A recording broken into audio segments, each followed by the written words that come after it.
आफ्ताब के पीछे पड़ गए, अब ये लव जिहाद के पीछे पड़ गए। अगर बाकी निष्पक्ष होकर वहाँ चुनाव होता है तो एक तरफा वहाँ पर कांग्रेस आती है और ईवीएम के साथ घोटाला होता है, फिर मजहब की राजनीति होती है, फिर लॉलीपॉप पकड़ाई जाती है, तो फिर वही होगा जो हमेशा उत्तर प्रदेश में हुआ, बिहार में वही मीडिया। तो वो ये नाच बसंती नाच, तो मोदी जी टुकड़े बेच रहे हैं, बसंती नाच रही है। आपने देखा नहीं, रवीश कुमार को रवीश कुमार के चैनल से निकाल दिया गया और रवीश कुमार अमेरिका में है। रवीश कुमार ने एक अपने पर्सनल चैनल शुरू कर दिया। तो जिन चैनलों को खरीद के, जिनको हम कहते थे कि हमारा मीडिया लोकतंत्र का चौथा स्तंभ है, आज वो कॉर्पोरेट घराने बन गए। स्क्रिप्ट लिख कर दी जा रही है कि आपको ये पढ़ना है, आपको ये नहीं पढ़ना। तमाम जितने भी बेसिक मुद्दे हैं, डेवलपमेंट के मुद्दे हैं, जनता के मुद्दे हैं, रोजगार के मुद्दे हैं, वो तो नदारद कर दिए हैं। चैनल पे क्या चल रहा है, देखो भाई मुसलमानों ने मार दिया, देखो आफ्ताब को मार दिया, पानी का बिल बताएगा, ये बताएगा, इस तरह होगा, इस टुकड़े टुकड़े। तो ये सब ड्रामा है, एक बिल्कुल जमहूरियत के नाम पे जमहूरों की जो टोली है वो उत्पाद मचा रही है। आज ही मोदी जी की रैली मैंने देखी जिसमें 10,000 कुर्सियां खाली पड़ी हैं, सपाचट मैदान पड़ा हुआ है, सपाचट। भाई जहाँ अगर अडानी के उधारों को भारत उजागर कर दे तो खुदा की कसम अडानी 5 किलो राशन जो फ्री में बढ़ता है उसकी लाइन में आपको सबसे पहले नजर आएगा, क्योंकि अडानी सबसे ज्यादा कर्जदार है भारत का। नमस्कार, आदाब, सत श्री अकाल। आप देख रहे हैं द नेशन वॉइस और इस वक्त हमारे साथ हैं अमन रिजवी, जो कि सोशल एक्टिविस्ट हैं। बहुत आवाज़ उठाती हैं मैडम बिल्किस बानो वगैरह की। अब आफ्ताब पे आप लोग नहीं बोल रहे हैं। देखिए, अगर आफ्ताब को आप इसलिए आफ्ताब कह रहे हैं कि उसका नाम मुसलमान जैसा ये मुसलमान है, तो यहाँ पर आप भी गलत हैं और वो लोग भी गलत हैं जो हलक फाड़ कर गए। नहीं, गलत की नहीं है, शुरुआत में कोई बोला ही नहीं है। बात ये नहीं, बात है लिव इन रिलेशनशिप की। आप ये देखिए कि आफ्ताब उस लड़की के साथ लिव इन रिलेशन में उस लड़की की मर्जी से रह रहा था, उसकी फैमिली को भी पता था, उनको भी कोई ऑब्जेक्शन नहीं था। लड़की भी जॉब करती थी, लड़का भी जॉब करता था। अब लड़की जब यहाँ पर आकर दिल्ली में आकर रही और लगातार वो अपनी फैमिली से कहती रही कि आफ्ताब मुझे परेशान कर रहा है, तो यहाँ पर स्टोरी हजम नहीं हो रही। आप एक बात बताइए, आफ्ताब ने उस लड़की को बांध कर तो नहीं रख रखा था।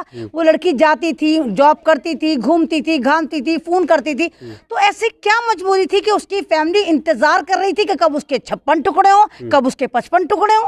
भाई अगर 35 हो के 55 हो के 56 हो टुकड़े हुए ना, और ज्यादा हो जाते चलो। और अब मीडिया चीख चिल्ला रहा है कि पानी का बिल बताएगा, शैतानी प्लानिंग। मतलब मीडिया वाले जो सही से कवर अप न्यूज में नहीं कर रहा है, वो जासूस भी बन गए, वो पुलिस वाले भी बन गए। नहीं, बात लिव इन रिलेशनशिप की है तो बात लिव इन रिलेशनशिप की होनी चाहिए। और बात अगर मुसलमान की और कत्ले आम की आएगी तो नैना सानी तंदूरी कांड के बारे में आप क्या कहेंगे, जिसने अपनी बीवी को मारकर तंदूर में डाल दिया था। आप अभी मध्य प्रदेश के उस कत्ल के बारे में क्या कहेंगे जब एक हस्बैंड ने अपनी बीवी को मार के बाकायदा इलेक्ट्रिक आरा खरीदा, उससे टुकड़े टुकड़े करके अपनी बीवी के टुकड़े करे थे। तो आप उन बातों पे, मुद्दों पे आवाज क्यों नहीं उठाते जहां भारत में हजारों लड़कियां जहेज के नाम पर जला दी जाती हैं, जहां हजारों लड़कियां बलात्कार के नाम पर कुर्बान कर दी जाती हैं। आप हाथरस पे बात नहीं करते, आप बेटियों पे बात नहीं करते, आप बात करें लिव इन रिलेशनशिप में। तो जबरदस्ती तो वो लड़का लेकर नहीं आया था, बेशक उसका नाम आफ्ताब था, अब ये आफ्ताब के पीछे पड़ गए, अब ये लव जिहाद के पीछे पड़ गए। तो ये सारे ड्रामेबाजी, क्योंकि भारत के मुद्दे इस वक्त बीजेपी के मुंह पर जन्नाटेदार तमाचों की तरह धपड़धोस हो रहे हैं, तो इसलिए बीजेपी परेशान। और मुझे लगता है 101% इस हादसे को कराने में सरकार का ही हाथ है। परेशान नहीं है बीजेपी को मौका आप लोग दे रहे हैं। ऐसी हरकतें हो रही है जिससे कि हेमंत कुमार विश्वकर्मा जो कि चीफ मिनिस्टर हैं, वो कह रहे हैं घर घर में अफजल, ये घर घर में आफ्ताब होता अगर प्रधानमंत्री नरेंद्र मोदी इस टाइम प्रधानमंत्री नहीं होते तो। मौका तो आप लोग, मैं कह रही हूँ उस व्हाट्सएप ज्ञानी को पहले जरा बताओ कि भारत में क्या एलियंस की सरकार है, भारत में भाजपा की सरकार है, और भाजपा की सरकार के ही शासन में ये आफ्ताब हुआ, ये मॉब लिंचिंग जो कुछ भी कह लो, ये टुकड़ा टुकड़ा गैंग बना, जो भी हुआ। तो आप ये बताइए, इससे पहले जो सरकारें आई ऐसा वाक़या तब तो नहीं आया। तमाम हादसे आपकी सरकार के सामने ही क्यों होते हैं? जब आप सड़क पे जाते हैं तो एम्बुलेंस आ जाती है, जब आप कहीं जाते हैं तो ये इस तरह के वाक़यात आ जाते हैं। आप ही को नजर आता है कि मुसलमान जो है वो आपकी बेटियों के साथ लव जिहाद कर रहे हैं। तो कहीं ना कहीं लग रहा है ये बाकायदा नैरेटिव सेट करा जाता है। ऐसे सब कुछ होगा तो मीडिया वाले तो दिखाएंगे ना, वो क्या दिखाएंगे? नहीं, मीडिया वालों का तो ये वाला हाल है जैसे पुरानी फिल्मों में नहीं होता था, जब कोई लड़की होती थी और बहुत अमीर बाप की बेटी होती थी, उसको नहीं पता होता था, शहर के बंदे को, बच्चे को पता होता था कि उसका बाप जो है स्मगलर है। तो वही मीडिया की कहानी है कि अंधभक्तों को नहीं पता कि भारत किस दिशा में जा रहा है, बाकी बच्चे को पता है कि भारत बर्बादी की कगार पे जा रहा है। हसन अब तो ऐसी सिचुएशन आ गई कि लोग न्यूज़ नहीं देखते हैं। आप चाहे अपना चैनल देखो, आप चाहे दूसरे सोशल मीडिया के प्लेटफॉर्म देखो, तमाम के तमाम कहीं ना कहीं ठंडे पड़ने शुरू हो गए, क्योंकि भारत की जनता ने सरेंडर कर दिया है। उसको यकीन हो गया है कि वो बिस्तरे मर्ग पर बैठी है, मरने की कगार पर बैठी है, वो हर तरह से मर चुकी। तो अब वो आखिरी वक्त में जीना चाहती, कुछ सांसें, कुछ खुश होना चाहती, कुछ हंसना चाहती है। यही वजह है कि उसने उचित दूरी बना ली है इन तमाम डरावनी न्यूज़ की तरफ से। प्रधानमंत्री मोदी जी कह रहे हैं मैडम, जैसे आप कह रही हैं कि दुनिया को कोई फर्क नहीं पड़ता, भारत की जनता को कोई फर्क नहीं पड़ता कि हो क्या रहा है, अब वो कुछ खुशहाल पल गुजारना चाहते हैं, जिस टाइप से आप कह रही हैं। वहीं प्रधानमंत्री कह रहे हैं कि जो नेट है, जिसकी वजह से खुशहाल पल, आजकल मोबाइल या यूथ जो है टाइम ज़्यादा से ज़्यादा स्पेंड कर रहा है मोबाइल पे, तो प्रधानमंत्री मोदी कह रहे हैं 3 GB डाटा 10 रुपये में दे रहे हैं हम, जिसको आप महंगाई बताते हैं। अगर कांग्रेस की सरकार में होते तो 400-500 रुपये का मिल रहा था, जो कि अब होता 5000 का। कैसे देखते? नहीं, देखिए बात डाटा की नहीं होता। जब से मोबाइल बच्चे के हाथ में आया, बच्चा एजुकेशन से दूर हो गया है। हर घर में आपको नजर आएगा बच्चे जो हैं बड़ों का एहतराम नहीं करते हैं, अपनी मनमर्जी करते हैं। जो बच्चे 11 बजे सो जाते थे, अब वो 3 बजे भी सोने को तैयार नहीं होते। नहीं, तालिबानी सोच नहीं, बच्चों में तालिबानी सोच का नहीं, बच्चों में तालिबानी सोच कहाँ से आ गई? बच्चे माँ बाप से डरते थे और अच्छा बुरा बच्चों को पता नहीं होता, वो माँ बाप ही बताते हैं। जब आपका बच्चे के हाथ में मोबाइल चला गया, वो लिहाफ के अंदर है या अपने रूम के अंदर है, वो मोबाइल में क्या देख रहा है? आप कितने बच्चों पे नजर रखेंगे? आप अपने पे नजर रखोगे, अपने पति पे नजर रखोगे, अपने बच्चों पे नजर रखोगे, अपने किचन पे नजर रखोगे, देश के हालात पे नजर रखोगे, झूठे प्रधानमंत्री पे नजर रखोगे, चीफ मिनिस्टर पे नजर रखोगे, कहाँ कहाँ नजर रखोगे? तो मोदी जी, ये जो आपने फेंकू फाकी कर रखी है ना, इसको छोड़े। मोदी जी ने अभी आपने देखा नहीं उन्होंने क्या कहा कि 12 साल का इनकम टैक्स माफ कर दिया जाएगा। मोदी जी, आपने ये तो नहीं बताया वो 12 साल कौन से वाले 12 साल होंगे, वो 12 साल कौन सी स्टेट में अप्लाई होंगे, वो 12 साल कब से कब तक के होंगे, वो 12 साल कहीं 47 से तो नहीं काउंट करेंगे। और आपने ये भी नहीं बताया, अभी आप देखिए कि बहुत सारी कॉलोनी, इवन कि जहां आप ओखला में भी खड़े हैं, ओखला जो है ये जो एक रेजिडेंशियल एरिया नहीं है, ये एक तराई वाला अनऑथोराइज्ड इलाका है। अब अगर आप ओखला में कहें कि हाउस टैक्स माफ है, तो बावलो ओखला में तो हाउस टैक्स है ही नहीं, तो माफ क्या करोगे? तो ये सारे ड्रामे जनता को बेवकूफ बनाने वाली लॉलीपॉप है, और जनता अब जाग चुकी। जनता किसी लॉलीपॉप के लालच में अब नहीं आना चाहती। मैम, गुजरात में तो बड़ा पसंद किया जा रहा है मोदी जी के शासन को, सरकार को। बिल्कुल देगा, बिल्कुल देगा, बिल्कुल देगा। आज ही मोदी जी की रैली मैंने देखी, जिसमें 10,000 कुर्सियां खाली पड़ी हैं, सफाचट मैदान पड़ा हुआ है, सफाचट। भाई जहां से कुर्सियां जाएंगी, ये तो है नहीं कि कोई एमन रिजवी का फंक्शन है 5 कुर्सियां लिया, 10 कुर्सी लिया।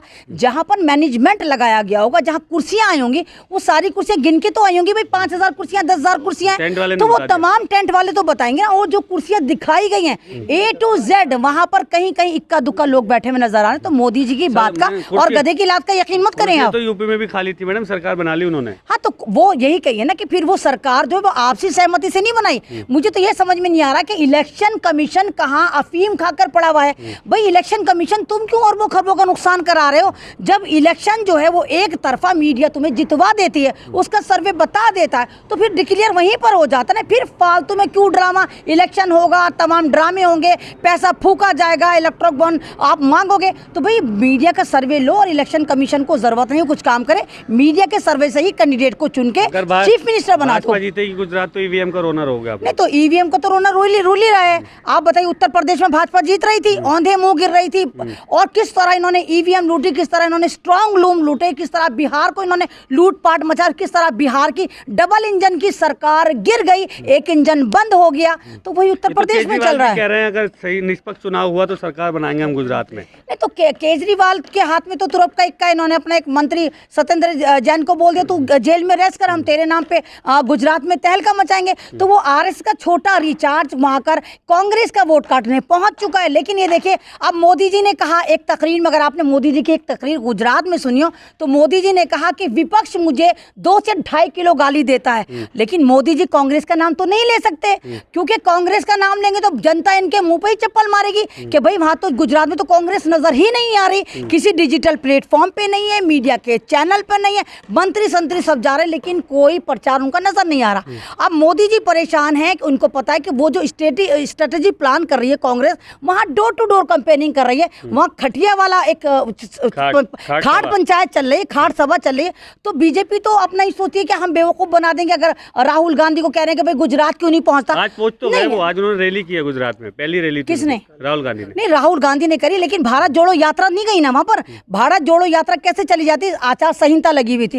अब इनके जो सारे ड्रामे वो फेल हैं। अगर वाकई निष्पक्ष होकर वहां चुनाव होता है तो एक तरफा वहां पर कांग्रेस आती है और ईवीएम के साथ घोटाला होता है, फिर मजहब की राजनीति होती है, फिर लॉलीपॉप पकड़ाई जाती है, तो फिर वही होगा जो हमेशा उत्तर प्रदेश में हुआ, बिहार में वही भारत होगा। जोड़ो यात्रा को कैसे देखती है? गुजरात चुनाव पर असर पड़ेगा इसका? देखिए, भारत जोड़ो यात्रा से गुजरात में नहीं पूरे भारत में और पूरी दुनिया में खलबली है।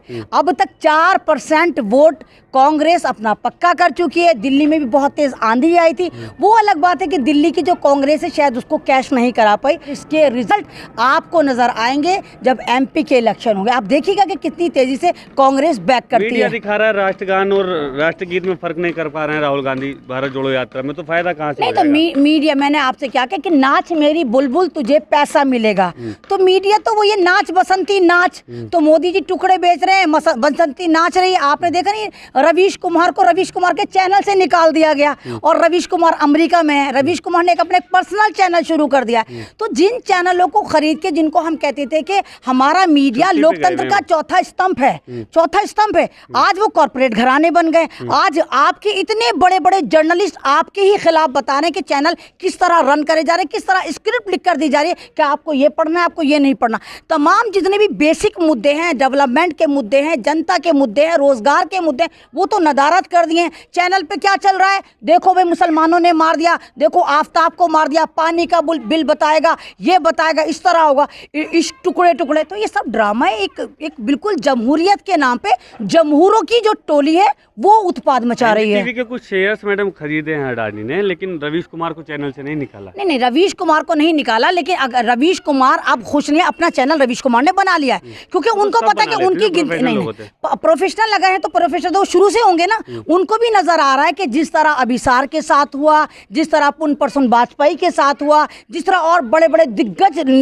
जर्नलिस्ट के साथ हुआ, वही उनके साथ होने वाला है। तो इसलिए वो हल्के हल्के अपना जो प्लेटफॉर्म है वो बदल रहे हैं और साफ कह रहे हैं कि भाई देखो सेठ बाबू आ गए हैं और सेठ बाबू ने तमाम चैनल खरीदे हैं। सेठ बाबू के हाथ में जो भी होगा वो धन्ना सेठ जो होगा वो चैनल खरीद लेगा। और इस वक्त धन्ना सेठ यहाँ पर अडानी, और आपके चैनल से मैंने एक बार और कहा था, अगर अडानी के उधारों को भारत उजागर कर दे तो खुदा की कसम अडानी 5 किलो राशन जो फ्री में बढ़ता है उसकी लाइन में आपको सबसे पहले नजर आएगा, क्योंकि अडानी सबसे ज्यादा कर्जदार है भारत का। और अडानी ने अब अपना हेड ऑफिस कहाँ खोल रहा है कि जी मैं सिंगापुर में खोलूंगा, कि जी मैं वहां पर दुबई में खोलूंगा, क्योंकि इसको पता है अगर भारत में ऑफिस खोला तो जनता तुम्हें कुत्तों की तरह नोच कर खा जाएगी, जिस जनता को तुमने नोच खाया। उनके पास अब नंबर 2 अमीर है दुनिया के वो। नहीं, पैसा है नहीं, पैसा लूटा गया है। आप बैंकों से उधार ले रहे हैं, वापस करते नहीं है। तो बैंकों में मोदी जी के अब्बा जान तो पैसे नहीं रखे गए थे, या चाय बेच बेच के तो बड़ा नहीं था। वो जनता का पैसा, वो आपका पैसा, वो मेरा पैसा, वो भारत के